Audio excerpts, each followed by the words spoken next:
এগেনস্টে হয়েছে, চ্যালেঞ্জ করে বললাম আপনাদের, আমার এগেনস্টে হয়েছে। আমি 15 বছর ছিলাম পাকিস্তানের দালাল, ওভারনাইট আমি ভারতের দালাল হয়ে গেছি। আমি কি হাইকোর্টের বিচারককে সরাতে পারি? হাইকোর্টের বিচারক জামিন দিলে আমি কি হাইকোর্টের বিচারক ব্যবস্থা নিতে পারি? ভাই একটু সাউন্ড করে বলেন, পারি? পারি? তাহলে হাইকোর্টের বিচারক যদি জামিন দেয়, হাইকোর্টের বিচারক যদি অন্যায়মূলক ভাবে জামিন দেয়, সেটা হাইকোর্টের বিচারকের দোষ। আর হাইকোর্টের বিচারকের নিয়ন্ত্রণকারী হচ্ছে প্রধান বিচারপতি। তাহলে প্রধান বিচারপতি হচ্ছে প্রশ্ন করবেন। আমাদের অন্তত 3-4 জন উপদেষ্টা বিভিন্ন সময় পদত্যাগ করতে চেয়েছে।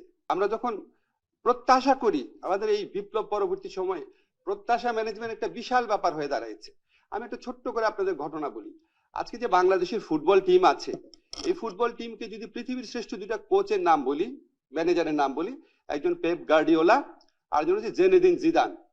এখন যেন বাংলাদেশের ফুটবল টিমকে যদি জেনেদিন জিদানের হাতে দিয়ে দেন, 1 বছরের জন্য ট্রেনিং করাবে, জাস্ট বাংলাদেশে সে ট্রেনিং করাবে, অন্য লজিস্টিক কিছু দিবেন না, জাস্ট ট্রেনিং করাবে।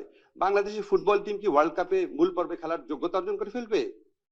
টাইম তো লাগে, ক্রম বিকাশ তো লাগে।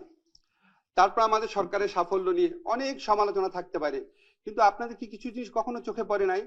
এই যে এই সরকার এসে ভারতের আধিপত্য থেকে বাংলাদেশকে মুক্ত করেছে, ভারতের যে আগ্রাসী একটা ভূমিকা ছিল সব জায়গায়, সেখান থেকে স্বাধীন কণ্ঠে কথা বলতে পারছে ডক্টর মোহাম্মদ ইউনূসের নেতৃত্বে, এটা আমাদের কোনো অর্জন না? আমাদের যে রিজার্ভ বেড়েছে, আমাদের যে মুদ্রাস্ফীতি নিয়ন্ত্রণ আছে, আমাদের যে ব্যাংকিং খাতে ভগ্ন প্রায় বিধ্বস্ত ব্যাংকিং খাতে শৃঙ্খলা এবং আস্থা ফিরে এসেছে, এগুলি কোনো সাফল্য না?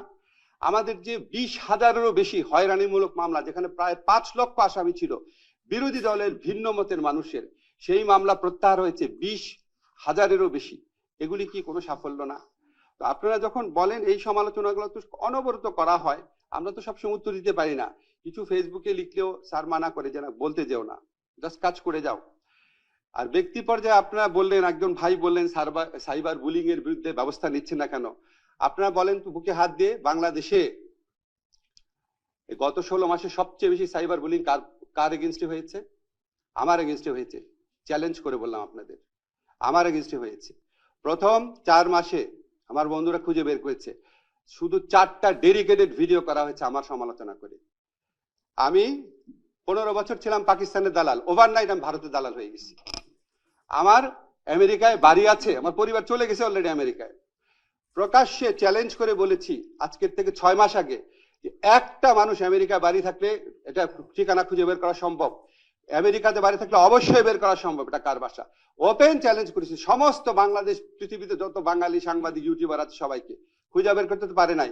তো যেই মিথ্যুক, যে বদমাইশ বা যেই বদমাইশরা এগুলি প্রচার করেছে, তাদের এগেইনস্টে কেউ কিছু বলেছেন? এর চেয়ে বড় সাইবার বুলিং হয় একটা মানুষ যার জীবনে সততা সবচেয়ে বড় অহংকার, তার বিরুদ্ধে এই ধরনের ক্যাম্পেইন করা। তারপরে আরেকটা স্পেসিফিক এক্সাম্পল দেখি, দেখেন সমালোচনা কোন জায়গায় যায়। আমার পাশে বাংলাদেশের একজন স্বনামধন্য আইনজীবী আছেন, যদি আমি ভুল করে থাকি আরেকজন স্বনামধন্য আইনজীবী আছেন, ভাই বলেন, আমরা ভুল করে থাকলে বলেন, আপনিও আছেন, আমরা বলেন। বাংলাদেশে যত জামিন হয়েছে জুলাই ঘটনাতে গ্রেফতারকৃত যারা, তাদের মধ্যে কিছু কিছু জামিন অবশ্যই মানুষ পেতে পারে, কিন্তু কিছু কিছু ক্ষেত্রে আওয়ামী লীগের সন্ত্রাসী কর্মকাণ্ড করতে পারে, এই ধরনের লোকটা জামিন পেয়েছে।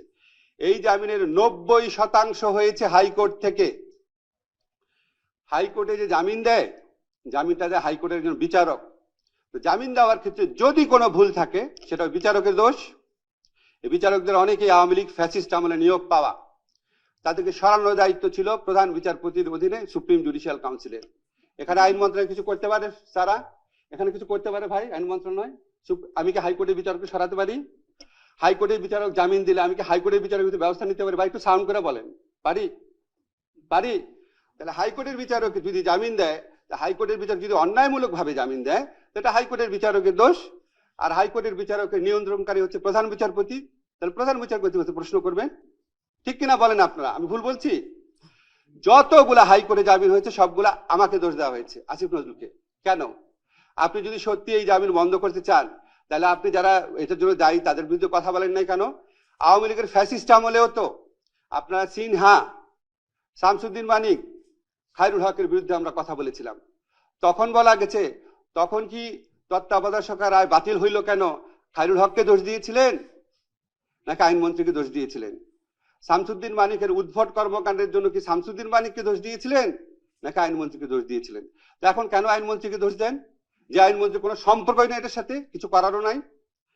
তাহলে এটা কেন দেন? আমি অনেক চিন্তা করছি, দুইটা কারণে দেয়। একটা হচ্ছে ভিউ ভালো হয় না, ব্যবসাটা ভালো হয়, মনিটাইজেশন হয়, আসিফ নজরুল নামে একটা গালি দিলে একটু টাকা আসে, এটা একটা। আরেকটা হচ্ছে এখানে বিশেষ একটা রাজনৈতিক এজেন্ডা আছে। আসিফ নজরুলকে দুর্বল করলে বিশেষ রাজনৈতিক এজেন্ডা বাস্তবায়ন সহজ হয়। এই দুইটা ছাড়া আমি কোনো কারণ দেখি না। যারা অন্যায় জামিনের বিরুদ্ধে কথা বলতে চান, সত্যি যদি আপনারা চাইতেন, সত্যি যদি আপনাদের নিয়ত ভালো হতো, তাহলে জামিন যে বিচারকরা দেয় আর ওই বিচারকদের যিনি নিয়ন্ত্রণ করেন তাদের এগেইনস্টে আপনাদের বলা উচিত ছিল, বলেন নাই। এটা হচ্ছে উদাহরণ দিলাম ব্যক্তি পর্যায়ে আক্রমণ কোন জায়গায় গেছে।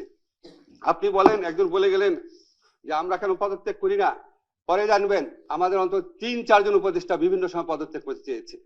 এই অন্যায় আক্রমণ, অন্যায় সমালোচনা, সারাক্ষণ গালাগালি, অশ্লীল অশ্রাব্য গালাগালি, প্রাণ নাচের আশঙ্কা, মানে প্রাণ নাচের হুমকি, অবর্ণনীয় জীবন, এই জীবন কে উপভোগ করে? আমাদের প্রধান উপদেষ্টা বলেছেন এটা একটা টিম, একজন পদত্যাগ হলে আরেকজন মনোবল নষ্ট হবে, আরো দাবি আসবে, আমরা কোনো কাজ করতে পারবো না, কাজ করে যাও। তো কাজ করে যাচ্ছি। এখন যখন আমাদেরও বলার সময় আসবে, সবকিছু জানবেন, বাংলাদেশে থাকবো, সমস্ত কিছুর উত্তর দিব, এবং আমার তো নিশ্চয়ই সততা এবং আত্মবিশ্বাস আছে, সবকিছু একসময় সবাই জানতে পারবেন।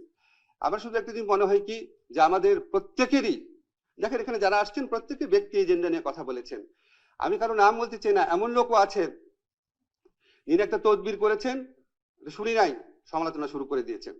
যিনি একটা বড় দলে নমিনেশন চেয়েছিলেন, পান নাই, সে বড় দলের সমালোচনা করা শুরু করে দিয়েছেন।